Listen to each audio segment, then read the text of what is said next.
Hola jóvenes, buenos días. Bueno, bienvenidos a este video. Estamos en la semana número 8 y estamos viendo el bloque 2, sistemas de vectores. Nos toca ver esta semana el método del polígono.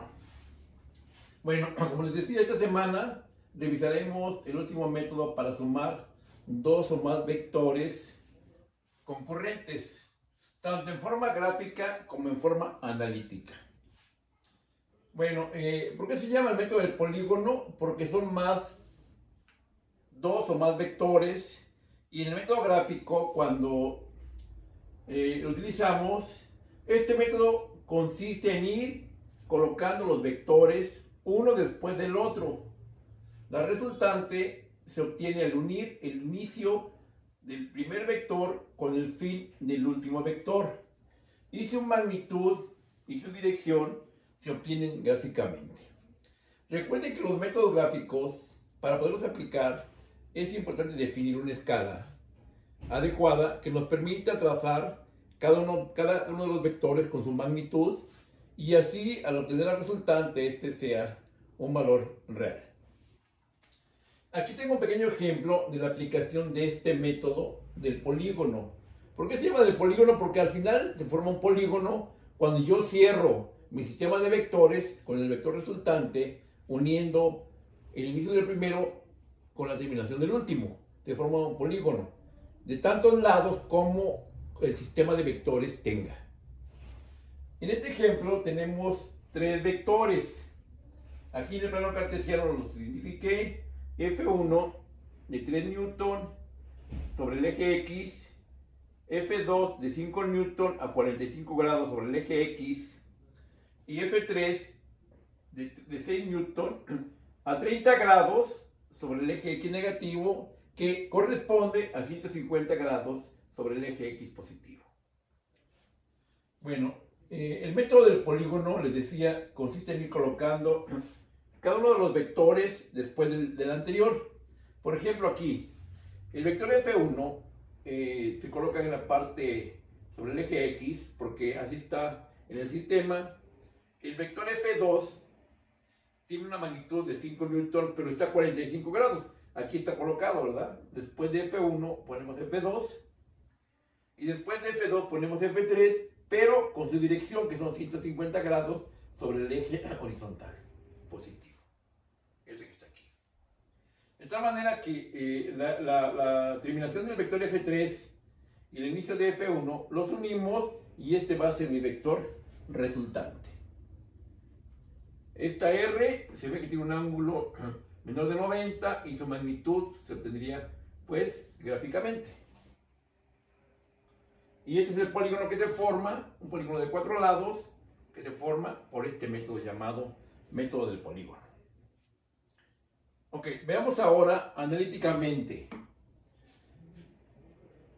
Analíticamente lo que tenemos que hacer es, se tiene que descomponer cada vector del sistema en dos vectores rectangulares, es decir, un componente en el eje X, Fx, y un componente en el eje Y, Fy.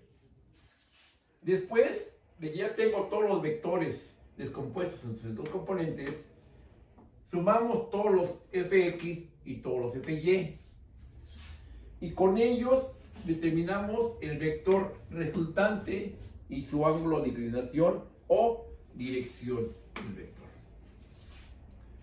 Para poder hacer este procedimiento que se llama el método de los componentes rectangulares, porque vamos componiendo cada vector en dos vectores rectangulares, conviene realizar una tabla o un cuadro donde vamos haciendo los cálculos ya de manera ordenada y colocando cada uno de los vectores componentes para al final hacer la suma y calcular el vector resultante.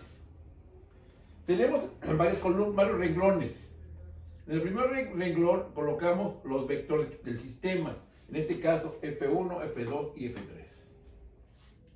En la segunda columna, la magnitud de cada vector: F1 3 newton, F2 5 newton, F3 6 newton. Ahí está. Después, la dirección de cada vector, es decir, el ángulo de inclinación. En el primer vector es 0 grados porque está sobre el eje X. En el segundo vector F2, 45 grados, como no se ve aquí en el problema. Y el último vector a 150 grados con respecto al eje X horizontal positivo. Después calculamos en la cuarta columna la componente en X con la formulita F, la magnitud del vector, por el coseno del ángulo. Entonces, F1 de X, el vector 1 es 3 por el coseno de 0 grados, nos da 3 porque el coseno de 0 vale 1, 3 por 1 nos da 3. Después lo hacemos para Y, F1 de Y, el seno de 0 grados vale 0, 3 por 0 da 0. Entonces tenemos componente, como se ve en nuestro dibujo, el vector 1 nada más está en X y Y vale 0. Hacemos lo mismo con el vector F2. F2 en X, 5 por el coseno de 45 da 3.53 y en Y igual 3.53. ¿Por qué? Porque el coseno de 45 y el seno valen lo mismo. Vamos con el vector 3, F3. F3 de X, 6 por el coseno de 150 nos da menos 5.19. F3 de Y, 6 por el seno de 150 nos da 3.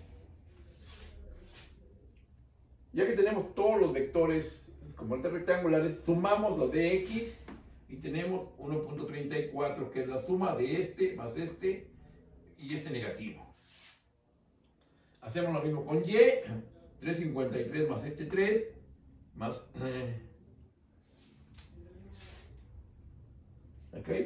Estos dos nos da este de aquí, 6.53, porque este vale 0. Ya que tenemos los componentes, la suma de los componentes en X y la suma de componentes en Y, encontramos la resultante. Si recuerdan, en el primer método que vimos, el método del triángulo, aquí se aplica lo mismo. La raíz cuadrada de la sumatoria en X al cuadrado más la sumatoria de Y al cuadrado. Es decir, este valor al cuadrado más este al cuadrado, su raíz cuadrada nos da la magnitud del resultante, que es 6.66.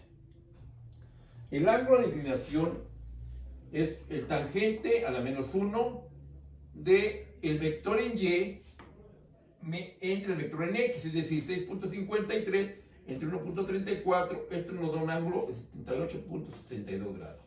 Esto se hace con la calculadora, recuerden, con chi tangente, y la división de estos dos valores nos da este ángulo. Finalmente tenemos el vector resultante, que es 6.66 de magnitud con un ángulo de 78.62 grados. Esto se parece a mi solución gráfica. Aquí está el vector resultante y el ángulo que está aquí es el de 78.62. Si yo lo hago a escala, debe de coincidir el valor matemático con el valor gráfico.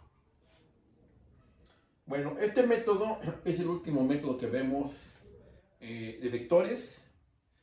La actividad de esta semana, les pido que resuelvan 3 problemas. Yo les envío uno ya resuelto, el primero de la tarea, para que vean el procedimiento. Adicional a esto, tengan una guía.